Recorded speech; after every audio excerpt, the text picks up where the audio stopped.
College admission 2024 অবশেষে mop up round শুরু হতে চলেছে। দেখো আর মাত্র কয়েকদিনের মধ্যেই মপ আপ রাউন্ড শুরু হয়ে যাবে। এটাই কিন্তু ভর্তির শেষ সুযোগ, আর কিন্তু তোমরা সুযোগ পাবে না।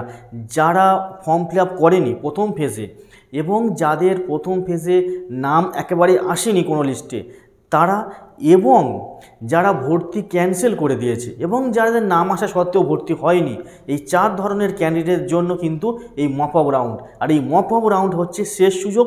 এখানেই ভর্তি হলে নাম এলেই তোমরা কিন্তু ভর্তি হতে পারবে, তাছাড়া অন্যথায় আর তোমাদের ভর্তি হওয়ার সুযোগ থাকছে না। তাই এই মপ আপ রাউন্ডটা তোমাদের কাছে খুব গুরুত্বপূর্ণ, খুব ইম্পর্টেন্ট। এই মপ আপ রাউন্ড সম্পর্কে নানান তথ্য আমি তোমাদের এই ভিডিওতে শেয়ার করব। তাছাড়া যারা আগের ফার্স্ট ফেজে যারা ভর্তি হয়েছে এবং তাদের পছন্দের কলেজ নয়, তারা হয়তো অনেকে ভর্তি ক্যান্সেল করতে চাইছে, তারা লাস্ট ডেট জানতে চাইছিল, সেই লাস্ট ডেট সম্পর্কিত আজকে আমি বলবো। এমনকি যারা সাবজেক্ট পরিবর্তন করতে চাইছে ভর্তি হওয়ার পরে, তাদের সাবজেক্ট পরিবর্তন কিভাবে করবে, এই সমস্ত 2024 অ্যাডমিশান সম্পর্কিত সমস্ত বিষয় নিয়ে আমি তোমাদেরকে আজকের এই ভিডিওতে আলোচনা করব। তাই ভিডিওটা শেষ পর্যন্ত অবশ্যই দেখতে থাকো। দেখো, প্রথমে বলি মপ আপ রাউন্ড। এই মপ আপ রাউন্ড কিন্তু শুরু হতে চলেছে আগামী 8ই আগস্ট। 8 তারিখ থেকে মপ আপ রাউন্ড শুরু হবে, এই চলবে কিন্তু 17 তারিখ পর্যন্ত। এর মধ্যে অবশ্যই যারা নতুন ক্যান্ডিডেট, যারা নতুন স্টুডেন্ট, একদম ফার্স্ট রাউন্ডে যারা ফর্ম ফিল আপ করেনি, তারা অবশ্যই নতুন করে এখানে ফর্ম ফিল আপ করবে। আর যারা কিন্তু ফার্স্ট রাউন্ডে ফর্ম ফিল আপ হয়ে গেছে, যাদের নাম আসেনি, যারা ভর্তি হয়নি বা যারা ভর্তি ক্যান্সেল করেছে, এই সমস্ত স্টুডেন্ট এদেরকে কিন্তু নতুন করে আর রেজিস্ট্রেশন করে ফর্ম ফিল আপ করতে হবে না। এখানে এরা শুধুমাত্র কি করবে, এখানে কলেজ প্রেফারেন্সটা দিয়ে কলেজ প্রেফারেন্সটা চেঞ্জ করবে, এডিট করবে, সেখানে মনের মতো করে আবার নতুন করে কলেজটাকে তোমরা সাজাবে। এই কলেজ সাজানোটা কিন্তু খুব ইম্পর্টেন্ট। আগের ভিডিওগুলোতে আমি বলেছিলাম, ফার্স্ট রাউন্ডে যাদের নাম এসেছিলো সেখানে আমি বলেছিলাম কলেজ প্রেফারেন্সটা খুব ইম্পর্টেন্ট। এখানেও তোমরা কলেজ প্রেফারেন্সটা খুব দারুণভাবে দেবে, কিন্তু খুব সুন্দরভাবে গুছিয়ে তোমরা দেবে। এইবারে দিয়েই তোমরা কিন্তু সাবমিট করলেই তোমাদের একদম অ্যাপ্লিকেশান কমপ্লিট হয়ে যাবে। এইবার এই যে 8 থেকে 17 তারিখ ফর্ম ফিল আপ হলো, এরপর কিন্তু তোমাদের 20 তারিখে তোমাদের লিস্ট বেরোবে। এই 20 তারিখের লিস্ট বেরোনোর পর 20 তারিখ থেকে 23 তারিখ পর্যন্ত তোমাদের কিন্তু অ্যাডমিশন বা ভর্তি প্রক্রিয়া চলবে।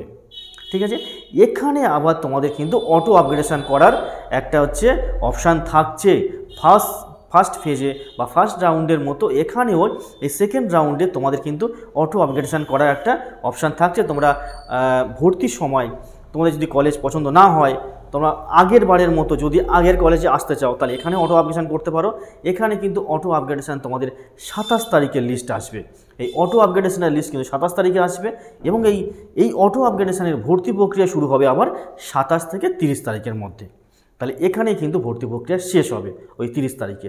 তারপর তোমাদের 3 তারিখ থেকে ভেরিফিকেশান শুরু হবে এবং তারপর তোমাদের পুনরায় আগের মতো যারা নতুন এবারে যারা ভর্তি হয়ে যারা কলেজ শুরু করেছে, ঠিক তোমরাও নেক্সট মান্থে তোমরাও কলেজ শুরু করবে। এটা হলো মপ আপ রাউন্ডের লিস্ট। এটা কিন্তু অবশ্যই তোমরা কিন্তু এই তারিখগুলো খেয়াল করবে। ঠিক আছে, এবার আসছি যারা ভর্তি ক্যান্সেল করবে বলে ভাবছো, তাদের কিন্তু ভর্তি ক্যান্সেলের লাস্ট ডেট হচ্ছে 6 আগস্ট, 6 তারিখে।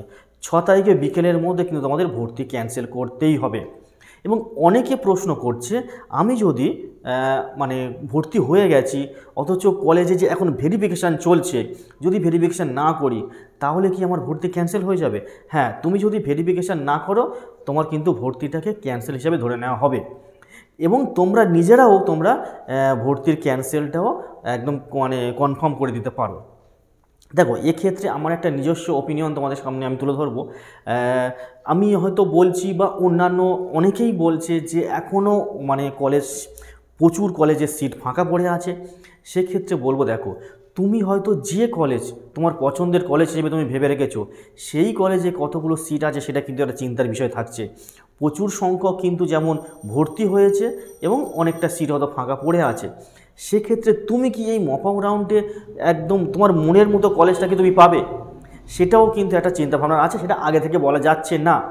এখানে কিন্তু সেই রকম রিস্ক নিও না। তাই যাদের একান্ত প্রয়োজন, খুব একটা প্রয়োজন না হলে কলেজ ক্যান্সেল করার কোনো দরকার নেই। ঠিক আছে, এই হচ্ছে মপ আপ রাউন্ড সম্পর্কিত বিভিন্ন তথ্য ইনফরমেশান আমি তোমাদেরকে জানিয়ে দিলাম।